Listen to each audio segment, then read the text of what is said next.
Ryan Garcia is here, 135-pound contender, going to take the next step towards his championship goals. On Saturday, we takes on Luke Campbell. It's been 11 months since your last fight. How anxious and excited are you to hear that bell? I was in this town, it's called Adelanto, which is pretty much the ghetto of a ghetto place. I've experienced this before.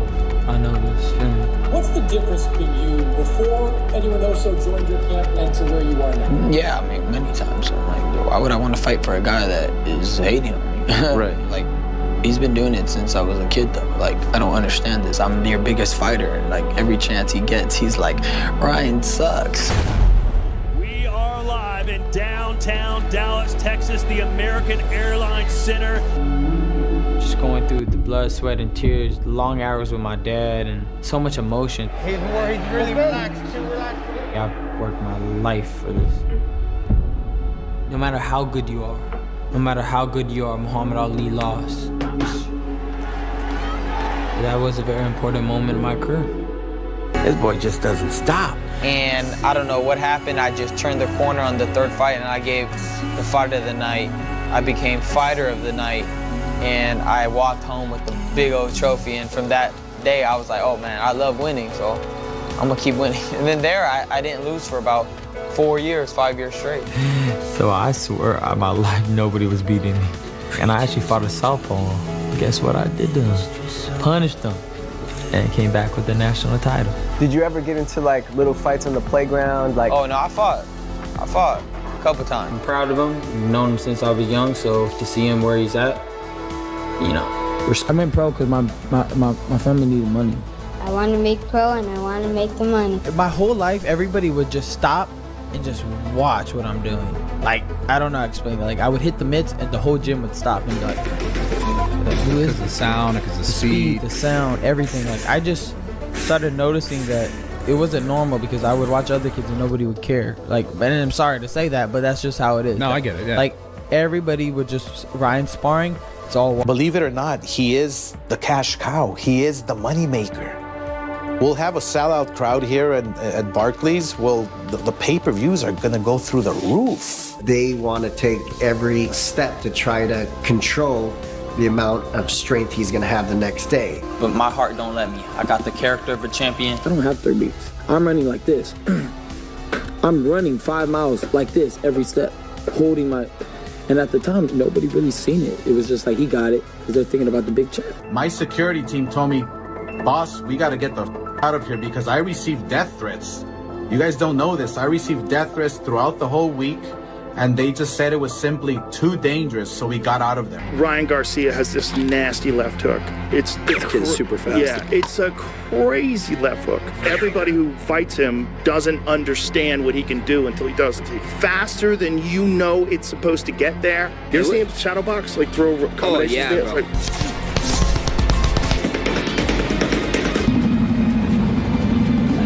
Oh, yeah. is this sped up? Oh, How yeah. are you so fast? Yeah, it just kills guys. For the type of pressure he has, this fight here is a very dangerous fight. You're not proving in the ring. You're not a world champion. You haven't faced the quality of opposition that will make you the real deal. He is a lying, two-faced, hypocritical sack of and I hate him so much. I have the proofs. And he tried to steal money. There's so much bitterness in him, and he's just a troubled man. The work is the truth. This is just all a game. It's all an illusion right now. Part of the game. It's part of the moment before a fight. I'm so used to it already. It's kind of like, okay, it's there. I'm happy it's there. Because I've felt this before. Next is the weigh-ins and then obviously the fight. So it's just all part of the process before a fight. Yeah, that's perfect. Yeah! Perfection! You're looking at it! It was just to make a statement to him and make a statement to everybody that I'm just as focused as him. This will be the toughest test of your career, I was happy, I was relieved that I was finally here. So much work had been put in, and it was just thoughts going across your mind, a lot of just everything, from negative thoughts to good thoughts, positive thoughts. Man, it was always my dream to show everybody in the world, so I really got the chance to do it. And I feel good, man. I'm just happy I put in as much work as possible. Like I said, the work is the truth, we're gonna see in the ring, you know. You have a purpose. God will get to you sooner or later, one way or another. He'll tug on your heart. You know, you just gotta trust him and love him with all you got. There has been a lot of surprises in the history of boxing. You can't take anything for granted. I don't believe Ryan Garcia is taking that for granted. But Luke Campbell is the real deal. Ryan Garcia has to prove it. Are you that guy? Ryan's big heart comes from the lifestyles he had, you know. He hasn't changed. Like, the same person I met at 10 Goose Boxing before all of this, when he was still an amateur, he's the same person now. Do this, bro. Let's make this moment last forever. Let's do something so memorable that people talk about it, like, for years. Ryan seeing that growing up was like, man, I'm gonna get us out of here. I'm gonna make it, and I'm gonna make the family have a life again. We're still gonna be together and be a family, no matter what. It is super crazy to see how well he's doing and how successful he is. So no matter what he goes through, and no matter what phases he goes through, he's always going to be Ryan, not Ryan Garcia, you know? What is the immediate future? Anything you're going to focus on outside of boxing, just to get so focused right now?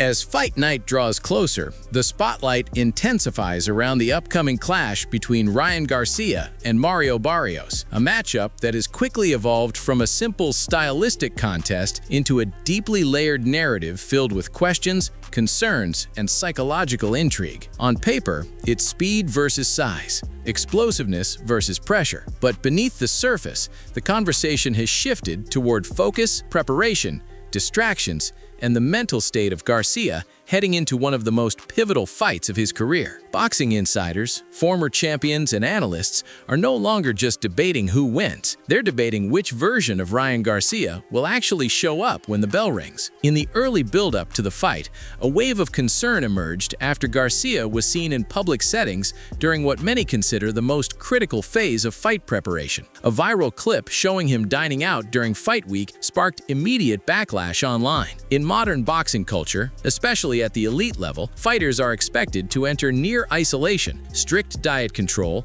limited social exposure, and total mental lock-in. So when Garcia appeared relaxed in a public environment, critics wasted no time framing it as a lack of seriousness. Some fans questioned whether he was fully dialed in, while others argued that a calm, composed fighter is often more dangerous than a visibly stressed one. The situation escalated further when Garcia remained active online, appearing in live streams, interviews, and social media engagements. For supporters, this reflected confidence and star power. For skeptics, it signaled distraction. The debate quickly divided the boxing community. Was Garcia balancing superstardom with discipline, or was he allowing outside noise to creep into a fight that demands absolute focus? Yet when the lens shifted from social media to the gym, the narrative took on a different tone. Training footage painted a picture of a fighter operating with urgency and intensity. Pad sessions revealed blistering hand speed, the kind that made Garcia a global attraction in the first place. His left hook looked sharp, fast, and violent, snapping pads with echoing impact. Observers noted that his combinations were flowing more fluidly, and his balance looked more controlled than in previous camps. Coaches working closely with Garcia reported that he had been pushing beyond standard camp limits, adding extra conditioning rounds, extending sparring sessions, and demanding higher intensity from training partners. This wasn't the behavior of a distracted fighter, they argued, but of one driven by something deeper: redemption, validation, and the desire to silence critics all at once. Still, questions lingered. Some analysts pointed to Garcia's emotional body language during intense drills. There were moments where his aggression looked personal, punches thrown not just with technique, but with visible frustration. For some, that edge was positive, a sign of hunger. For others, it hinted at internal pressure that could either fuel him or destabilize him under fire. The psychological stakes surrounding Garcia are impossible to ignore. He isn't just fighting an opponent,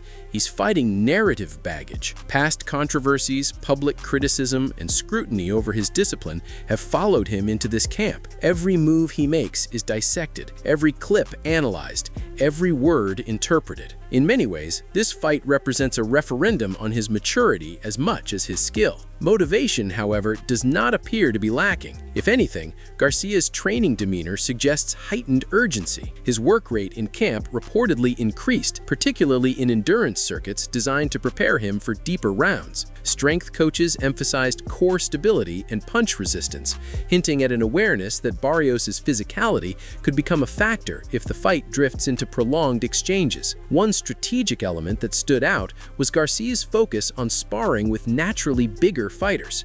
By bringing in larger bodies, his team aimed to simulate Barrios' size and pressure. Reports from camp suggested that Garcia's speed remained effective even against these heavier frames, an encouraging sign for his supporters, who believe his explosiveness transcends weight disadvantages. Technically, observers noticed subtle defensive adjustments. Historically, Garcia's upright stance and low lead hand left openings, particularly against counter right hands. In this camp, drills emphasized head movement, guard recovery, and pivot exits after combinations. Whether these improvements hold under live fight pressure remains to be seen, but the effort to evolve is evident. Confidence publicly hasn't wavered.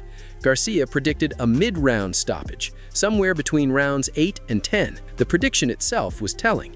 It suggested patience, implying he expects to break Barrios down rather than rely solely on early fireworks.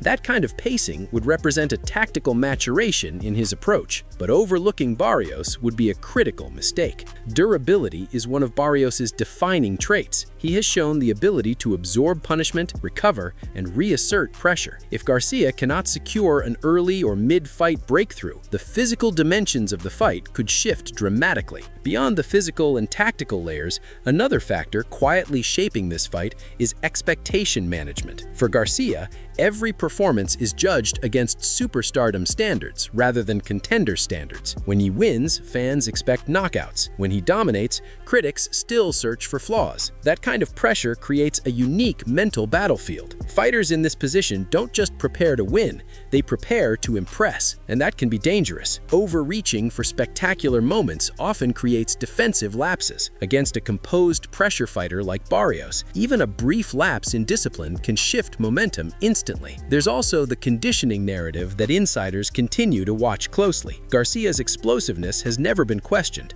but endurance in extended wars has occasionally been debated. If Barrios succeeds in dragging the fight past the mid-rounds, forcing clinch exchanges and bodywork, the physical taxation could become visible. Championship-level welterweight pressure is very different from highlight reel exchanges at lighter pacing. This is where pacing, breath control, and composure under fatigue become deciding weapons rather than just hand speed. From Barrios' perspective, the psychological advantage may come from patience. He doesn't need to win early minutes. He needs to stay present, absorb moments, and gradually apply weight and volume. Fighters who rely on rhythm can be disrupted when opponents refuse to break under early offense. If Barrios can walk through the first storms without visible damage, doubt can creep into Garcia's mind. That subtle mental shift from hunter to questioned aggressor often changes fight dynamics more than any punch landed. And then there's the legacy ripple effect tied to this result. A decisive Garcia victory reestablishes momentum, silences distraction narratives,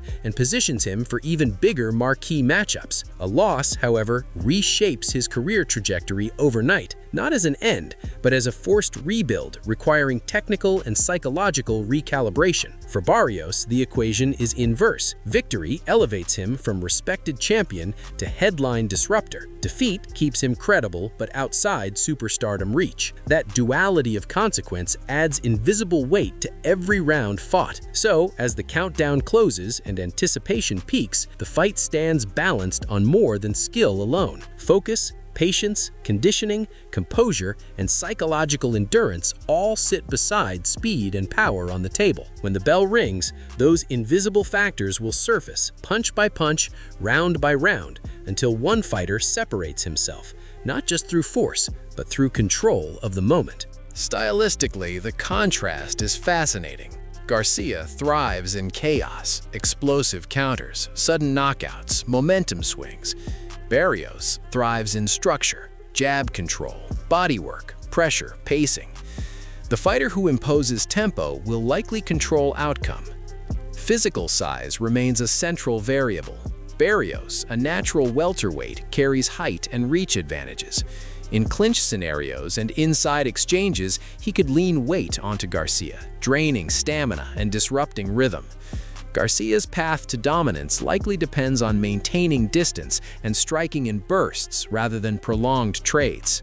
Psychologically, the stakes run parallel. Garcia carries superstar expectation, millions watching for brilliance or collapse. Barrios carries opportunity, a chance to disrupt fame with grit. Underdog hunger versus spotlight pressure often produces volatile outcomes. Corner dynamics may prove decisive. Mid-fight adjustments, emotional regulation, and tactical pivots will matter, especially if momentum swings. Garcia's past fights showed moments where frustration created openings. Maintaining composure under Barrios' pressure will be critical. Supporters argue Garcia has matured, mentally and technically. Critics counter that maturity is proven under fire, not in training montages. The truth will emerge only when resistance is real. As fight night approaches, prediction lines remain divided. Some foresee a highlight reel Garcia knockout. Others predict a grinding Barrios upset fueled by pressure and durability. Many analysts have labeled it a true 50-50 fight, volatile, unpredictable, and narrative shifting. Each new training clip shifts public sentiment. Each interview reframes expectations. Certainty has eroded, replaced by intrigue. One undeniable reality remains. Garcia understands the stakes. His demeanor suggests awareness. His preparation reflects urgency. His words carry belief. But boxing has always separated gym brilliance from ring truth. If Garcia dominates, distraction narratives vanish overnight. If he struggles, every pre-fight concern resurfaces louder than before. This fight, therefore, isn't just about victory or defeat. It's about clarity. Clarity on focus. Clarity on growth. Clarity on legacy trajectory. And when the bell finally rings, speculation will end. Because in that moment, under those lights, with millions watching, nothing else matters. No interviews, no clips, no predictions. Only execution. Only resilience. Only truth written in real time, one punch at a time.